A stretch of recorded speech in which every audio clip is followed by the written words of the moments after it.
우리는 구원의 증거에 대하여 살펴보고 있습니다.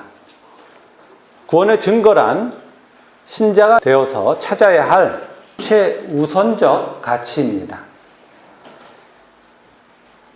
우리가 구원을 받았다는 증거를 확인해야만이 우리는 그 안에서 진정한 평안을 누릴 수 있는 것이고, 따라서 하나님께서는 우리들이 구원을 받았다는 증거를 삶의 구원의 여정 가운데 충만하게 채워주시면서 우리들을 완성된 하나님의 나라로 인도하고 계시는 것입니다.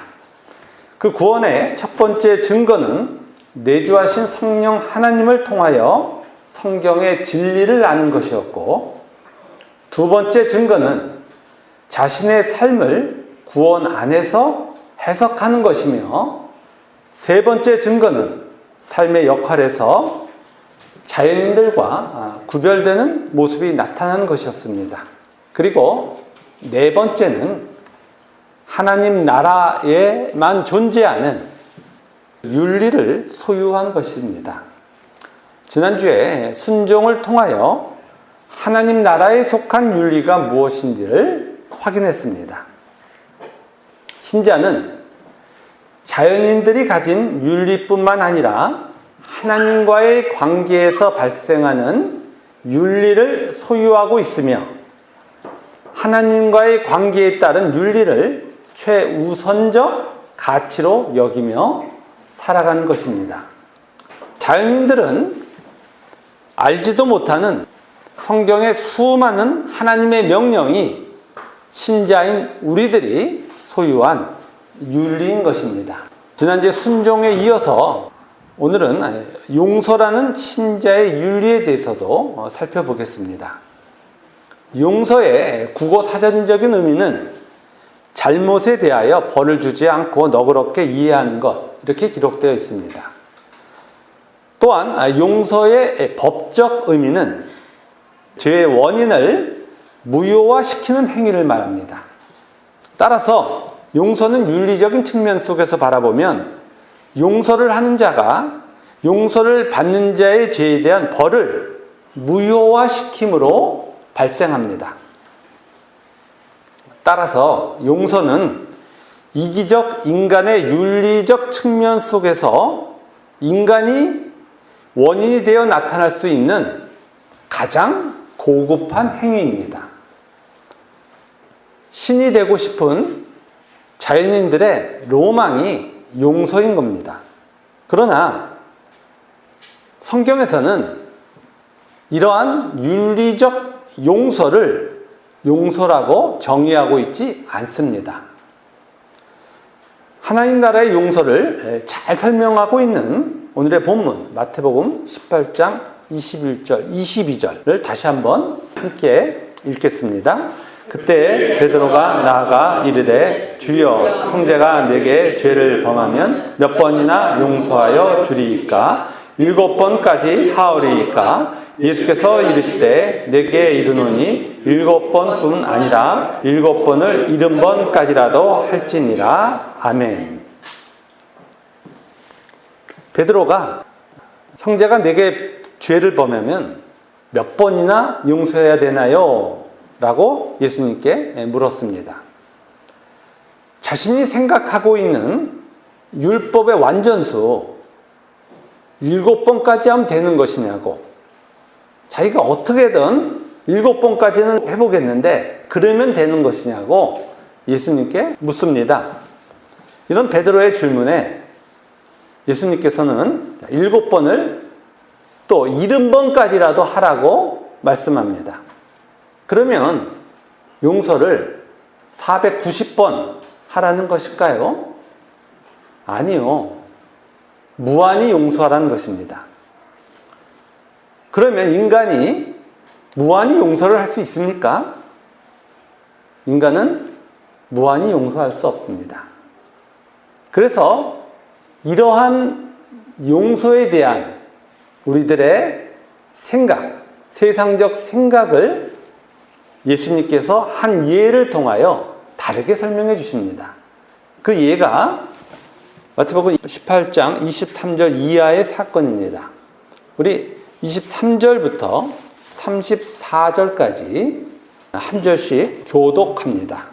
그러므로 천국은 그 종들과 결산하려 하던 어떤 임금과 같으니 결산할 때 만 달란트 빚진 자 하나를 배우되 갚을 것이 없는지라 주인이 명하여 그 몸과 아내와 자식들과 모든 소유를 다 팔아 갖게 하라 하니 그 종이 엎드려 전하며 이르되 내게 참으소서 다 갚으리이다 하거늘 그 종의 주인이 불쌍히 여겨 놓아 보내며 그 빚을 탕감하여 주었더니 그 종이 나가서 자기에게 100데나리온 빚진 동료 한 사람을 만나 엎드려 목을 잡고 이르되 빚을 갚으라 하니 그 동료가 엎드려 간구하여 이르되 나에게 참아 주소서 갚으리이다 하되 허락하지 아니하고 이에 가서 그가 빚을 갚도록 오게 가거늘 그 동료들이 그것을 보고 몹시 딱하게 여겨 주인에게 가서 그 일을 다 알리니 이에 주인이 그를 불러다가 말하되 악한 종아 내가 그 일에 내가 내 빚을 전부 탕감하여 주었거늘 내가 널 불쌍히 여김과 같이 너도 내 동료를 불쌍히 여김이 마땅하지 아니하냐 하고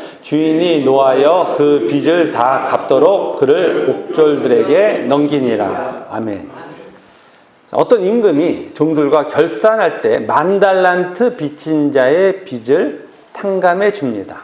10,000달란트는 이 땅의 모든 것을 동원해도 갚을 수 없는 큰 금액을 상징합니다.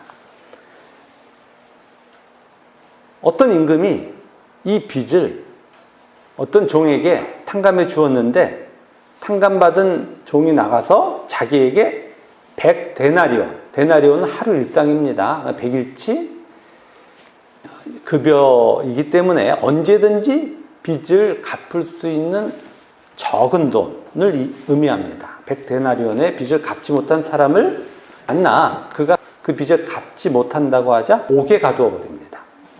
이 소식을 임금이 들었고 10,000달란트 빚을 탕감해 준 자를 도로 잡아 원래 상태에서 빚을 다 갚도록 옥졸에게 넘깁니다. 자, 이러한 비유를 통하여 예수님이 말씀하고자 하시는 그 뜻을 35절에서 설명하고 있습니다. 우리 35절을 함께 읽겠습니다. 너희가 각각 마음으로부터 형제를 용서하지 아니하면 나의 하늘 아버지께서도 너희에게 이와 같이 하시리라. 아멘. 마음으로부터 형제를 용서하지 아니하면 하늘 아버지께서도 용서하지 않으신다고 말씀합니다. 자, 이것은 강조 표현입니다. 다시 해석하면 하늘 아버지의 나라에 사는 모든 백성은 형제를 무한히 사랑하는 모습을 갖는다는 설명입니다. 어떻게 무한히 형제를 용서할 수 있습니까? 무한히 용서한다는 것은 용서가 본질인 자로 변화됐다는 것을 의미하는 겁니다. 본질이 용서가 되지 않으면 아무도 무한히 용서할 수가 없는 거예요. 따라서 하나님의 나라의 모습은 하나님의 백성들이 형제를 무한히 용서하는 상태로 변화한 것으로 나타나는 것입니다. 이 땅이 아닌 하나님의 나라에서 이루어지는 이 일이 현실의 교회에서 하나님의 자녀에게서 이루어진다고 예수님께서 말씀하시는 거예요. 하나님께서 교회의 주인이 되어서 우리가 드리는 이 기도, 하나님 저를 제발 용서하는 자로 바꿔주세요 라는 이 기도를 들어주신다고 말씀하는 겁니다.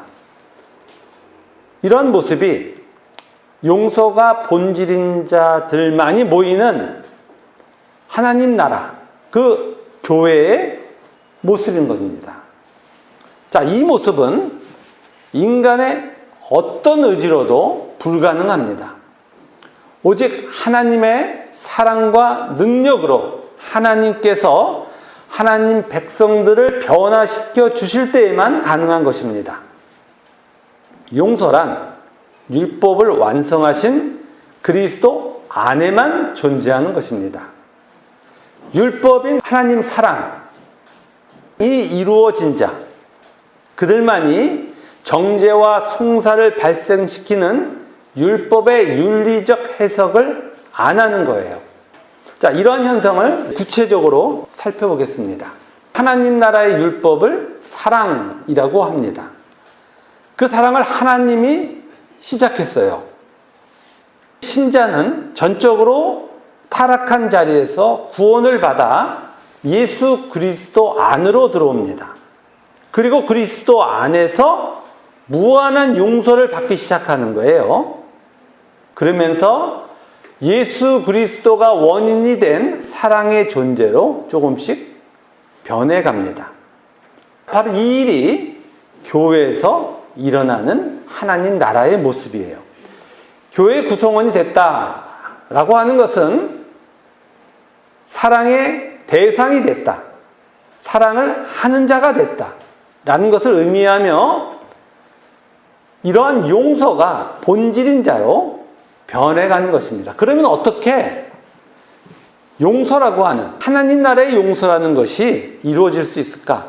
그것은 바로 우리 모두가 제일 먼저 시작한 우리들의 전적으로 부패하고 무능하다는 그 진리에 대하여 동의하는 사건부터 시작됩니다. 윤리적 용서라고 하는 것은 자신이 너그러운 자라는 것을 밝히는 행위예요. 인간이 원인이죠. 인간이 신이 되는 행위예요. 반면에 신자들이 용서한다고 하는 것은 나도 너처럼 전적인 부패와 무능 안에 있었어 라는 표현인 거예요.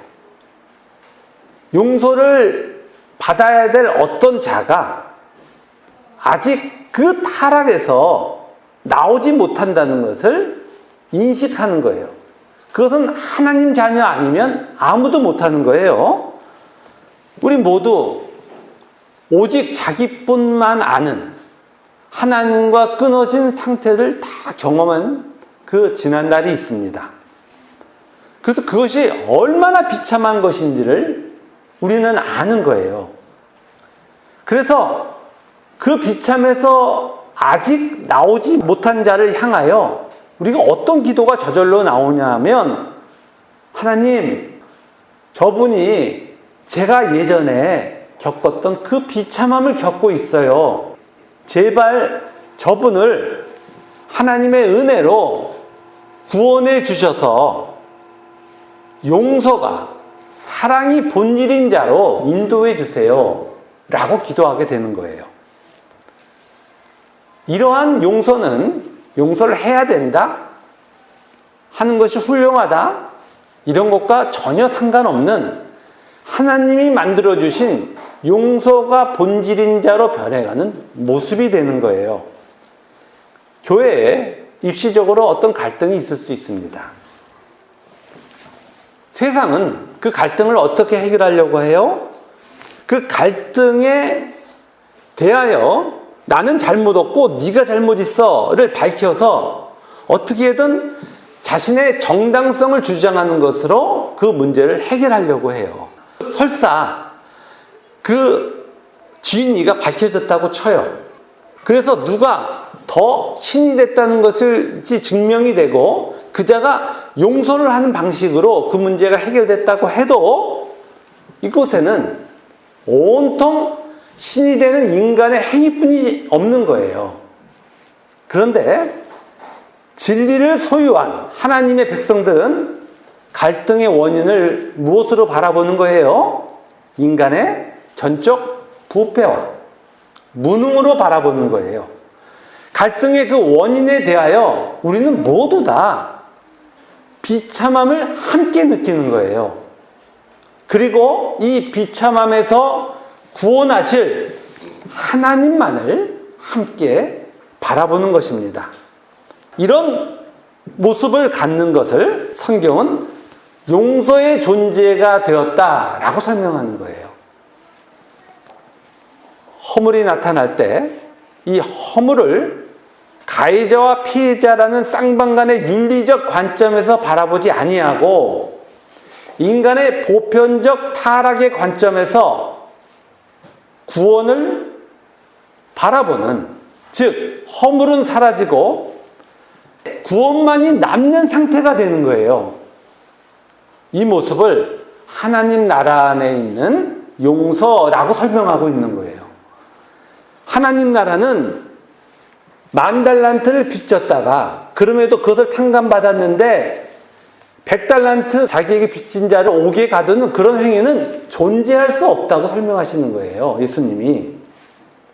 바로 이것이 우리가 세상과 다른 윤리를 소유한 그런 모습이고, 이러한 윤리가 우리가 구원을 받았다는 증거로 표현되는 겁니다.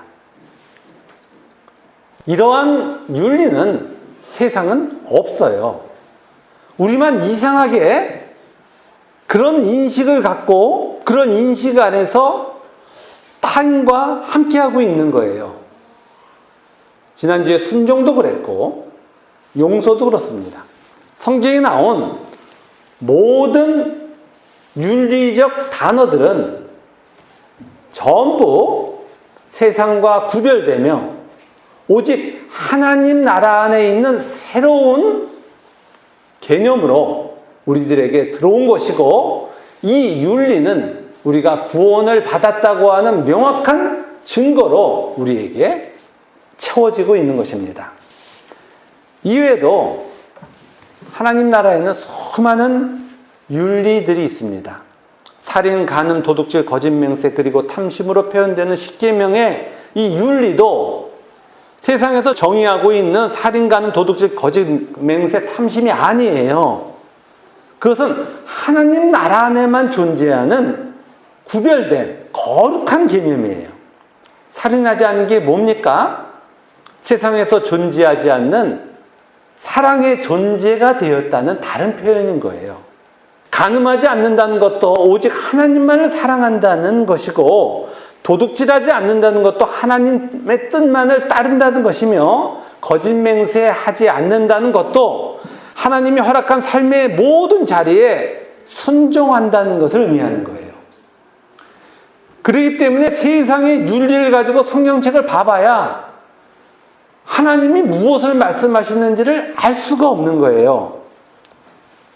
탐욕하지 않는다는 건 뭡니까? 예수님이 말씀하셨듯이 원수를 사랑하는 하나님의 뜻에 따라가는 것. 그것이 바로 탐욕하지 않는 거예요. 세상 사람들에게 아무리 설명해도 이 개념을 알아낼 수가 없어요. 우리는 산상수훈을 통해서 이 윤리를 이제 알고 있으며 이 윤리가 우리의 본질이 되어 살아가고 있는 것입니다. 이렇게 세상은 알 수도 없는 하나님 자녀들만이 소유한 윤리가 구원의 증거가 되는 것입니다. 이러한 구원의 증거를 삶에서 확인하시면서 그 기쁨으로 삶의 고단함을 이기시는 우리 모두가 되기를 바랍니다. 오늘은 구원의 5번째 증거로 아디아포라를 살펴봅니다. 자, 아디아포라라고 하는 이 단어는 대수롭지 않음, 중요하지 않음이란 헬라어를 말합니다. 그 대표적으로 요리할 때의 앞치마로 설명됩니다. 자, 요리할 때 앞치마를 하는 것과 앞치마를 하지 않는 것과 그 음식 맛에 얼마만큼 차이가 있습니까? 실제 앞치마를 하든 하지 않든 요리의 음식 맛에는 아무런 상관이 없는 거예요. 본질과 무관한 가변적인 상황을 아디아포라라고 이야기합니다. 진리가 내용인 신자들이 이런 대수롭지 않은 상황을 만날 때 신자들은 세상과 다른 모습을 나타냅니다. 예를 들어서 설명합니다. 바울의 모습을 한번 찾아가 보도록 하겠습니다. 사도행전 16장 3절입니다. 215페이지입니다. 사도행전 16장 3절. 우리 다 같이 한 목소리로 봉독합니다. 바울이 그를 데리고 떠나고자 할새 그 지역에 있는 유대인으로 말미암아 그를 데려다가 할례를 행하니 이는 그 사람들이 그의 아버지는 헬라인인 줄 다 알미러라. 아멘. 바울이 이제 디모데를 데리고 선교여행을 떠나려고 합니다. 그때 디모데를 데려다가 할례를 시킵니다. 그리고 그 이유를 그 지역에 있는 유대인으로 말미암았다라고 설명하며 디모데의 아버지가 헬라인인 줄 모두가 다 알미였다라고 기록하고 있습니다. 디모데를 데리고 떠나는 시점에서 그 지역에 있는 유대인들 때문에 디모데에게 할례를 행한 것은 그 지역에 남아있는 유대인들의 어떤 걸림을 고려했기 때문이다 라고 설명하는 거예요. 디모데의 아버지가 헬라인이었다는 것이 유대인들에게 걸림이 되었다는 겁니다.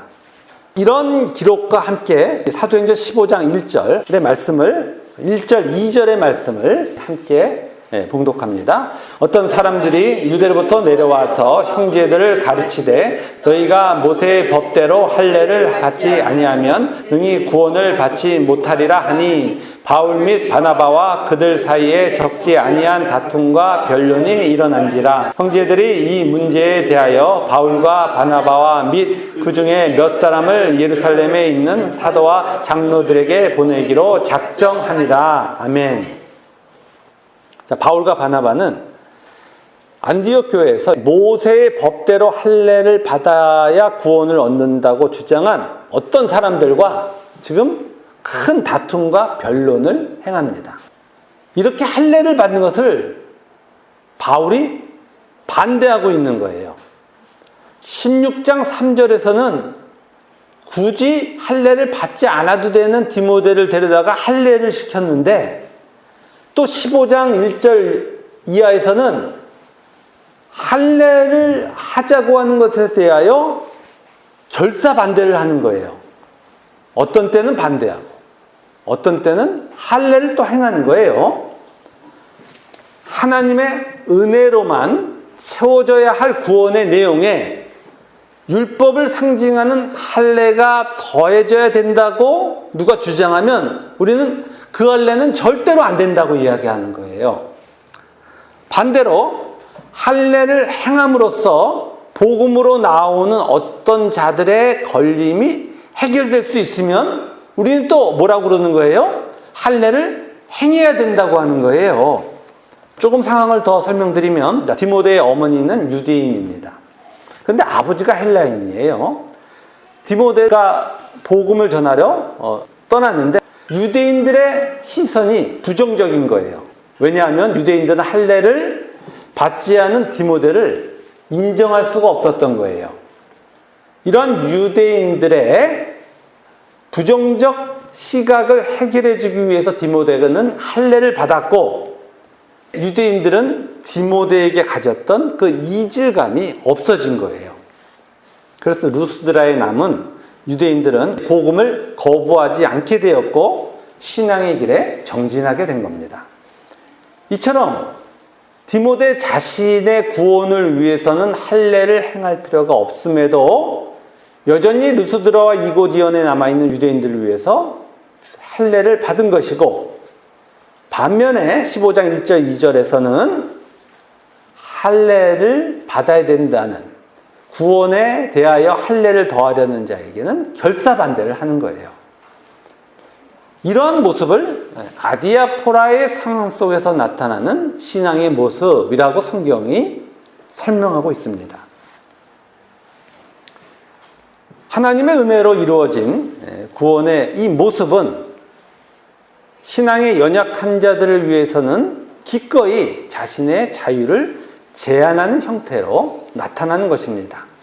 여기서 우리가 꼭 주의해야 될 점이 하나 있습니다. 그것은 성경의 말씀을 다시 율법으로 만들어서 신앙이 연약한 자를 위하여 자유를 제한하자 또 이렇게 얘기하면 안 되는 거예요.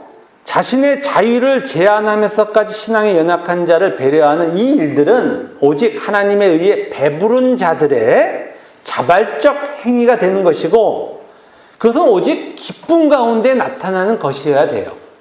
무엇을 속박하고 또 굴레를 씌우고 하면 안 되는 거예요. 저에게 있었던 아디아포라의 한 예를 설명해 드리겠습니다.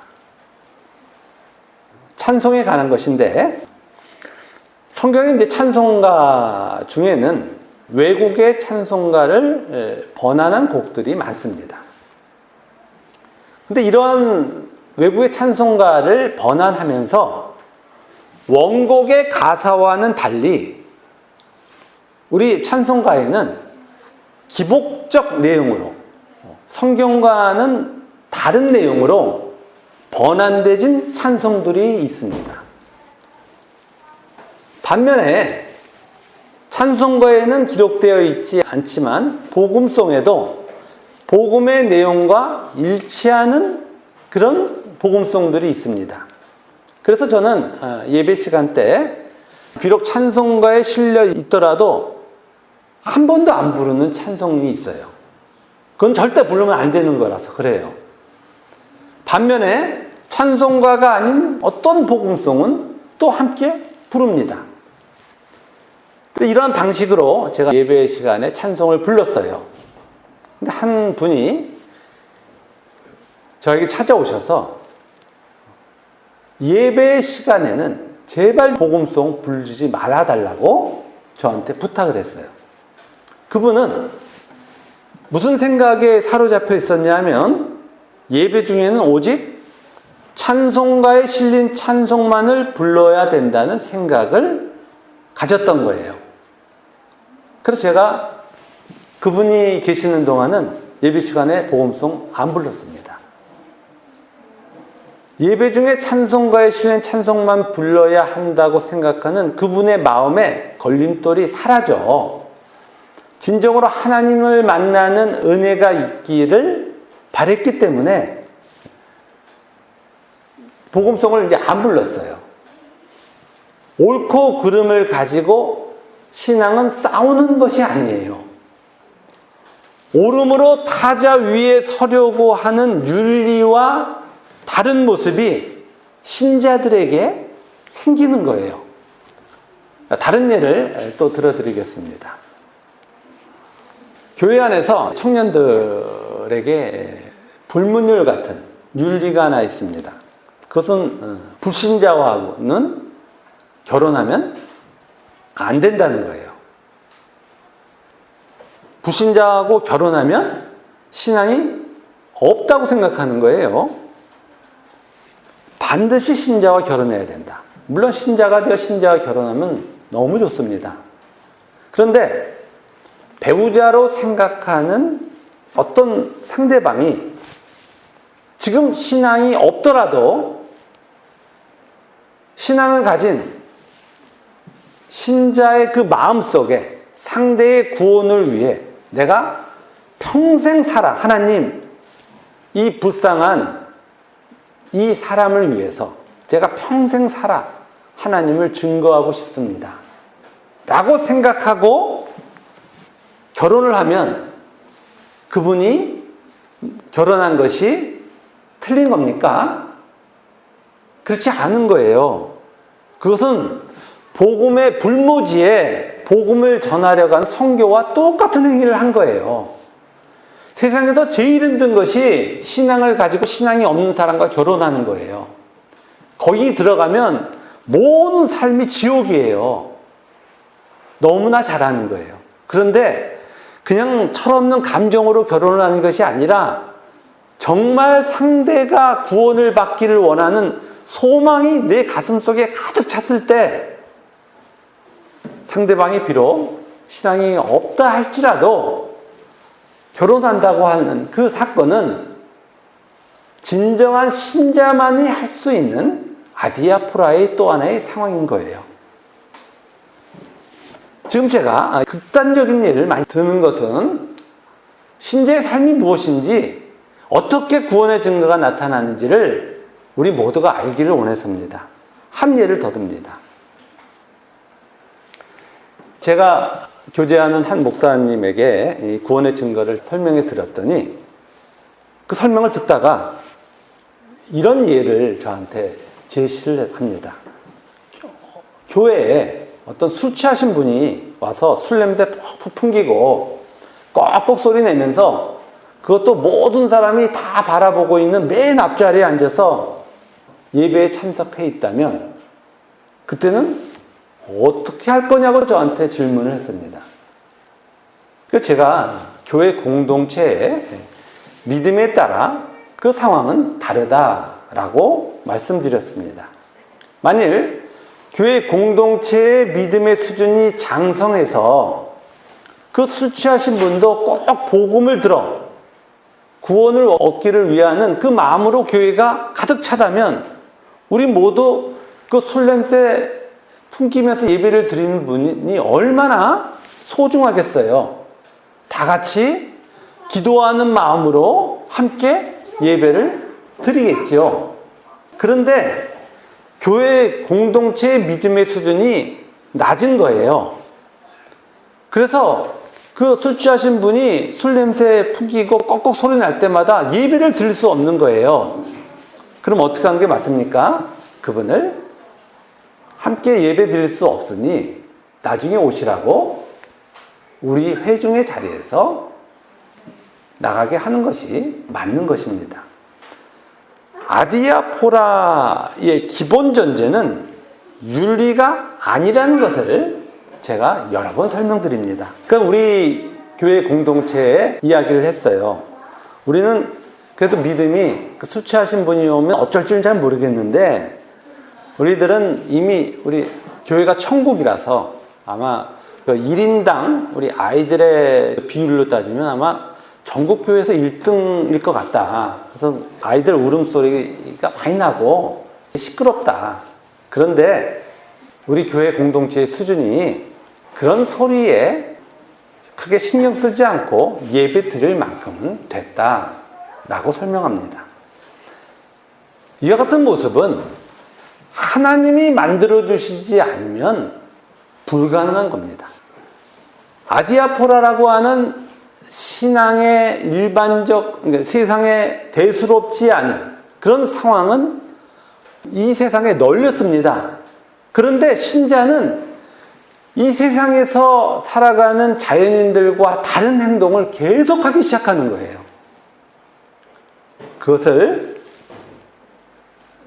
예수 그리스도의 삶이라 그러며 우리는 일상의 상황 속에서 예수님이 그 상황에 있으면 하셨을 행동을 동일하게 하며 구원의 증거를 확인하는 겁니다. 신자가 되었다는 것은 하늘의 영광을 버리시고 십자가에 당신을 내어주신 예수님과 같아지는 겁니다.